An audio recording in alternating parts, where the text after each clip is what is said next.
Ano ang laman talaga nung USB, Don Don? Yung si Jun Lasco po, yung pagdukot sa kanya at yung pag-iimbestiga sa kanya bago siya pinatay. Oo. Yung USB na iyon, sino ang kumuha ng video? Yung mga pulis na rin po. Mismong pulis na dumukot sa kanya. Pwede ba namin malaman lang June, bago natin tunghayan tong kaso nitong si Lasco na nakapanayam din namin yung kamag-anak niya kamakailan lamang.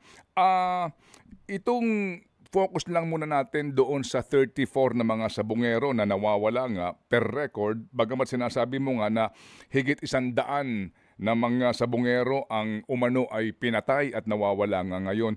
Sa mga 34 ngayon na deklaradong sabungero na may naghahanap ng mga kapamilya, ilan doon ang merong kang personal knowledge? Lahat po yan, may personal knowledge po ako. Gawa na ako mismo ang kinausap na ni Eric De La Rosa. Kasi si Eric De La Rosa, siya po ang nagmumonitor doon sa screen kung saan nakikita yung panunyupi. Tinatawag sa akin ni Eric De La Rosa at tinatawag ko rin kay Mr. Atong Ang. Pag sinabi at sabi ni Mr. Atong Ang, alam mo na yung gagawin mo dyan.